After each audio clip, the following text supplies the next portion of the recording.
We're gonna go into boxing now, Jay Gills. Yeah.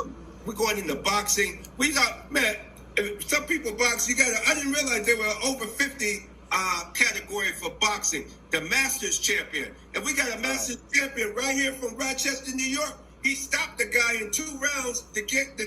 He just took the belt, man. Just took it from this Canadian cat a couple weekends ago down in Atlantic City. Shikil, welcome to Real, and he's a truck driver as well. He's out in his cab right now on the road in the great US of A, somewhere in US of A. Welcome to Real Deal Sports Show, the champion. Hey, Rad Van. Good morning, guys. Thank you so much for having me on the Real Deal Sports Show this morning. Can you guys hear me? I just want to make sure I'm connected. Yes, sir. Yes, sir. How'd you get into boxing, and why? And most importantly, why are you still boxing at over the age of 50? That's a good question, Rad Van. Well, actually, it all started several years ago when I was 43. I'm 53 now. One of my idols, and still is, the late, great George Foreman.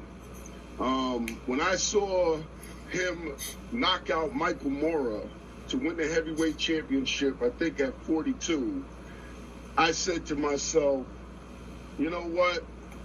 I think I might try my hand at boxing, because I've always had this, desire to try and to get involved in boxing, but I always felt I was just too old for it, Mm-hmm. When I seen George do what he did, something just registered in me, and I started going to the gym. I started boxing, and I contacted the commissioner for professional boxing in New York, and unfortunately he told me I couldn't get a license, but he told me that if I get a few amateur bouts under my belt, he'll consider giving me a professional license. So I did my research, and I found that they had a amateur boxing tournament called the the International Masters Tournament. Mm-hmm. It's a tournament, an amateur boxing tournament for older men, 42 and over. They have them maybe twice a year. No, they have them more than twice a year. Correction. They have them in different states all over. You just have to research them and find out where they're at. And they put you through a few battery tests. You got to go see a doctor. They, make you take a stress test, make sure your heart is fine. You got to take a physical. You got to register with the USA Boxing.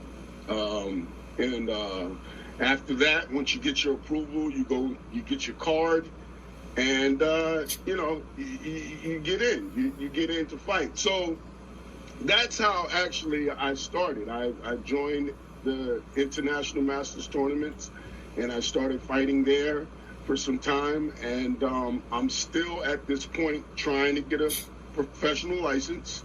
It hasn't been easy, but I'm doing what I need to do to see if the commissioner will consider it.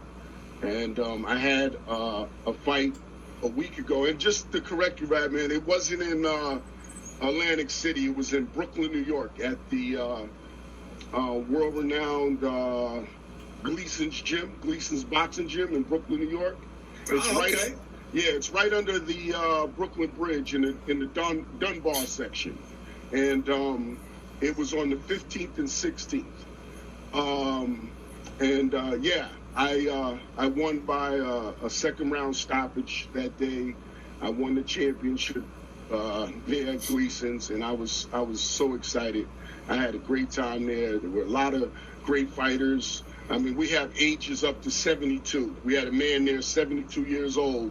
Really? Yes, 72. Wait a minute, somebody fighting at 72. I'm not kidding you, man. And he's going to the next Masters tournament in Atlantic City on October 5th. And that's my next fight, by the way, October 5th at Atlantic City.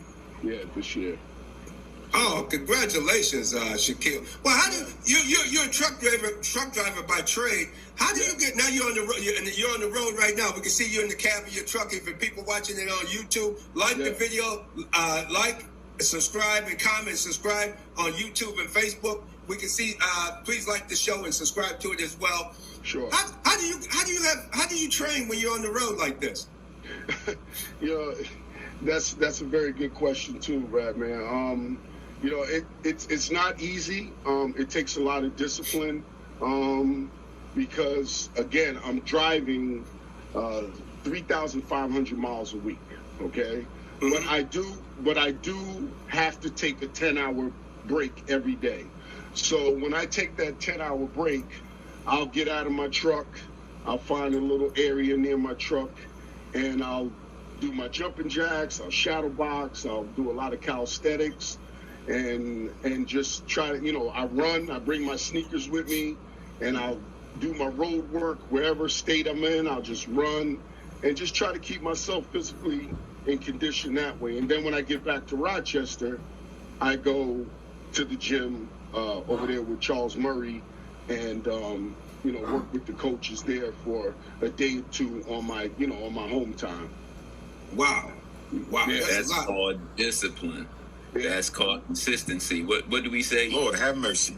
We must stay focused, brothers. We must stay focused. And then there's, sir, just wanted to interject to ask is, where does that drive? Where does that consistency come from? Because sometimes it could be raining outside. Sometimes you may have to go a little bit more miles. Sometimes you may have something unexpected happen, but you still go ahead and get that road work done. You still get that conditioning. Where does that drive come from?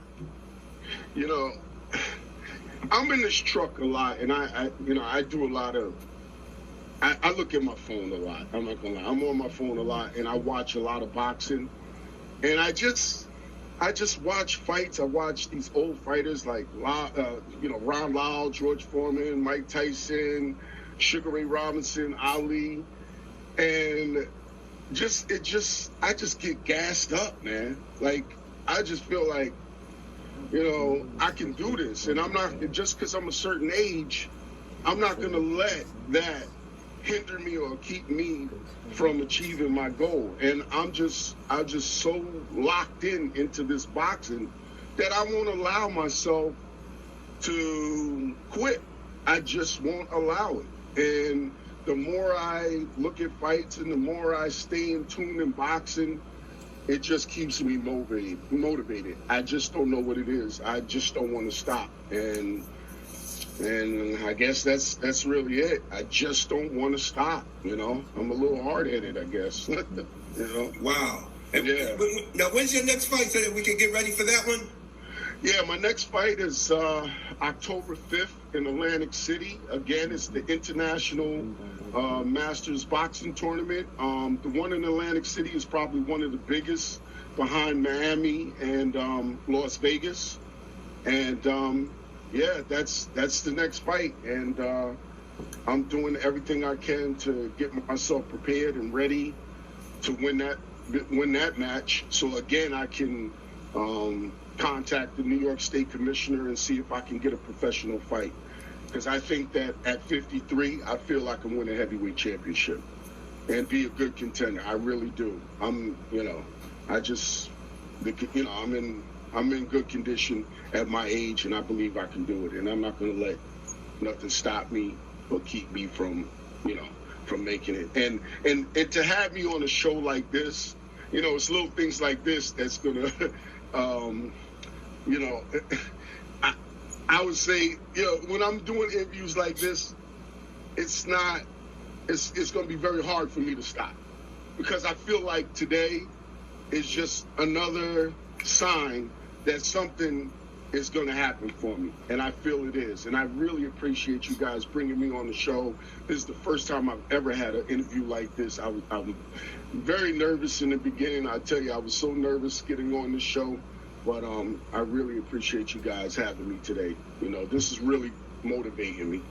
Yeah. Oh, we're glad to hear it. And we saw some of the fight and you stopped the guy from Canada. You beat him. You definitely came in and worked your jab. Before you go, what's your move? What's your signature move that you do in the ring? Well, you know, the first round is always the most dangerous for any fighter because you got so much energy. You know, both fighters have so much energy.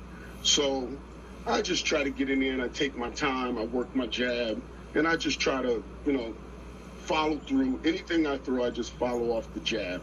That's it, you know, and try to, you know, make things happen for me. You know, try to make things happen for me off the jab. My left hook, I try to double up, you know, with the right hand, you know, and stuff like that. But you could, you know, like Mike Tyson said, you can have a plan when you get in the ring until you get hit, you know? So you really don't know. But keep your hands up. That's it. Just keep your guards up. I mean, I started late. I haven't had a long history in boxing. I haven't been involved in boxing for a long time. And, you know, I don't have a pro record or anything like that. But I do have a lot of heart. I have a lot of desire. And I want to be heavyweight champ. And whatever it takes, you know, I'm going to do it. And I'm just waiting for that opportunity. And you guys just watch. You know, watch out for Shikil the Thrill. Because I'm not gonna stop. We're gonna keep an eye on you, and thank you for taking time out of your busy schedule to come on Real Deal Sports Show. And we look forward to having you back in October, probably right before the fight or right after the fight, to get an update on how it goes there in Atlantic City. Good luck to you, Shikil the Thrill. Okay. All right. Thank you, guys. All righty. Yep. Later. There you have it, Evan. I tell you, a lot going on. The Rochesterian doing well in the over 50 in the Masters division, Jay Gills. Absolutely. You know, and I just said keep encouraging. You know, there's no age limit on success. There's no age limit on reaching your goals, on setting goals, and there's definitely no age limit on pursuing your passion. So I definitely, you know, I get encouraged every day by, you know, some of my elder people in their life still, you know, chasing their dreams and pursuing. That's something that doesn't have an age limit. So to see him doing what he loves to do in the sport of boxing at over 50 years old it's an inspiration to me and an inspiration to our listeners as well. Absolutely. And speaking of WNBA update, I know you are WNBA